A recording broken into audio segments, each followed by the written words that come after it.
Hermanos, estamos aquí reunidos para alabar a nuestro nuevo Dios. Obviamente no. Muy buenas a todos, soy Carlos Gómez y hoy estamos aquí para hablar de cómo crear una religión, o de las preguntas que tienes que hacerte para crear tu propia religión. Antes que nada hay que tener en cuenta que esto va a ir enfocado a un mundo de fantasía. Y también decir que estas son las preguntas que yo creo que son las adecuadas a la hora de crear una religión. Y como siempre al final del vídeo os dejaré una de mis recomendaciones. Vamos a empezar. Lo primero que tenéis que decidir es si va a ser una religión o si va a ser una secta. Bueno, pues vamos a tratar principalmente de la religión. También es verdad que de la secta muchas preguntas que hagamos también se pueden enlazar a ella, pero yo me voy a centrar en lo que os he dicho. Y aquí viene la primera pregunta, o la primera pregunta si contamos la anterior. ¿Qué es lo primero que debe tener una religión? Una deidad o un ente en la que depositar tu fe.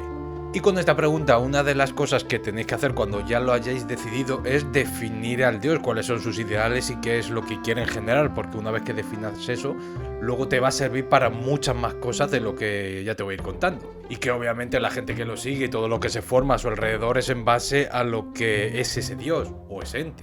Lo siguiente que tienes que tener en cuenta es que debe haber un dogma que seguir, unos mandamientos, unas reglas y lo que no debes hacer, que sería en este caso los pecados. Y aquí entran dos preguntas en juego, porque ¿de qué sirven los dogmas y los pecados si no sabes qué te pasa si los cumples o los incumples? Pues esas son las preguntas. ¿Por qué he de cumplir ese dogma? ¿Y qué me pasará si no los cumplo o si hago pecados? Bueno, en el caso del cristianismo es sencillo, vas al cielo, vas al infierno, fin, pero ya tienes una condición de si los cumples o si no los cumples. O sea, esto es algo para que la gente lo siga, se podría decir que son como las leyes de una sociedad. Tienes las leyes, te pasa algo si no las cumples, o te pasa algo si las cumples. Obviamente algo bueno o algo malo, depende de... Lo siguiente que tienes que tener en cuenta es que debe haber fiestas y celebraciones. Y para eso tienes que tener en cuenta tres preguntas. ¿Para qué sirven esas fiestas? ¿Cuáles son sus objetivos según la gente que lo sigue? ¿Y cuáles son sus objetivos según su Dios? Estas dos últimas preguntas hay que hacérselas porque dependiendo de quién tenga la información o de quién quiera transmitirla, va a pensar una cosa u otra. Ahí juega el tema de el drama, se podría decir. Tú puedes hacer una fiesta pensando, tú puedes hacer una fiesta, puedes hacer una celebración pensando que va a servir para X, pero por ejemplo el Dios sabe que sirve para otra cosa, pero a ti te quiere transmitir eso por X motivos. Por eso tienes que tener claro para qué sirve desde los dos puntos de vista. Porque esto es una frase que a mí me gusta en el tema de las historias. La desinformación es una maravilla. No la desinformación para ti como tal, sino que nadie tiene la verdad absoluta, entonces la gente tiene ciertas verdades que cuando chocas, bueno, ciertas verdades o ciertas mentiras, que cuando chocan y se ve toda la verdad, ¡puf! Puede pasar una maravilla. Pues esto es igual. Y bueno, lo siguiente que tienes que tener en cuenta es quiénes son sus seguidores. Y poco más, o los seguidores, cómo se llaman. O sea, no me digas que este se llama Manolo, este se llama Benito. No, joder, un nombre. Punto. Y también hay que tener en cuenta quiénes son sus enemigos y por qué son sus enemigos. Porque todo el mundo sabe que cuando alguien es grande o tiene mucha influencia, siempre hay enemigos, siempre hay haters por todos lados. Entonces cuando algo empieza a crecer, hay enemigos. La pregunta es, ¿por qué se generan esos enemigos o qué es lo que quieren conseguir?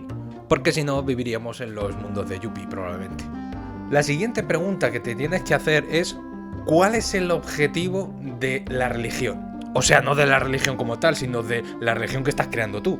Y bueno, que haya conspiraciones y cosas varias, eso ya es otra historia, eso ya depende más de vosotros que de mí. Yo solo voy a decir las preguntas a tener en cuenta. La siguiente pregunta es, ¿qué hechos hicieron que se fundase o se crease esa religión? Porque como todos sabemos, todo se inicia por algo. Entonces tienes que tener muy claro por qué se ha iniciado esa religión. Puede ser un dato inventado, puede ser un dato realista, puede ser, ya que estamos en un mundo de fantasía, joder, puede ser que el propio Dios haya bajado y haya enseñado ciertas cosas. Por esto es una pregunta que yo he emitido, que es que si debe haber un profeta. Entonces, dado que estamos en un mundo de fantasía, puede haber un profeta o puede no haberlo. Puede ser el propio Dios que haya bajado y que no necesite a nadie para difundir su palabra porque, joder, ya está él. Y en base a lo que ve la gente que puede hacer, ya pues se lo cree y decide creer en él. Este señor de aquí es el rey de mi historia. Y este señor de aquí es el Dios al que alabo. Y creo que ha dicho que os suscribáis. La siguiente pregunta que te tienes que hacer es: ¿cuáles son los milagros que a lo largo de la historia han sido más relevantes? Todo tuyo. La siguiente pregunta es: ¿qué poder ofrece esa religión? A ver, actualmente yo creo que ninguna religión otorga cierto poder. Y como estamos en un tema de fantasía, me refiero a que los dioses, por ejemplo, otorguen magia, otorguen bendiciones que se puedan ver directamente. O yo que sé, una religión que ofrezca el poder de la sanación. O una religión que ofrezca el poder de la destrucción. Si hay 800.000 vías para hacer una religión, como si te otorga el poder del fuego. Tú mismo, tú decides lo que quieres. Ay, que se me olvidaba. ¿A quién otorga ese poder esa religión? ¿A todos? ¿A los clérigos se podrían decir? ¿A los que tienen más cargo? ¿A los que tienen más fe? Yo soy partidario en el tema de la religión de que obtienen el poder los que entran dentro del clero y van subiendo. Y cuanto más rango tengan, pues más poder le otorga a su Dios. Pero vamos, eso es mi opinión. Luego ya vosotros haced lo que queráis. La siguiente pregunta que os tenéis que hacer es: ¿qué reliquias tiene esa religión? Pues esto es un poco lo típico de las pelis, pues el Santo Grial o la Sábana Santa en el tema del cristianismo. Esos son un par de ejemplos que se me ocurren así ahora mismo. O sea que... Y también tenéis que tener en cuenta es de dónde provienen esas reliquias. Porque por un lado tenemos el tema material y por otro lado tenemos el tema simbólico. Por el tema material tenemos objetos, tenemos armas, tenemos armaduras, tenemos, yo qué sé, ropajes, tenemos bisutería, objetos, aunque creo que objetos lo he dicho 2 veces. Y el tema simbólico es, pues, símbolos, por ejemplo, milagros, edificaciones hacia esa iglesia o lugares concretos en los que pasaron cierta cosa. Y dentro de esto también te tienes que hacer la pregunta de: ¿estas reliquias tienen algún poder en especial? Imaginaos que tienes un cáliz que tú lo llenas y te cura, o una gema que haciendo X cosas te otorga la resurrección, o una espada que tiene la habilidad de brillar en la oscuridad, o una armadura que tiene la capacidad de protegerte contra las fuentes del mal o contra el dios rival. Cosas así.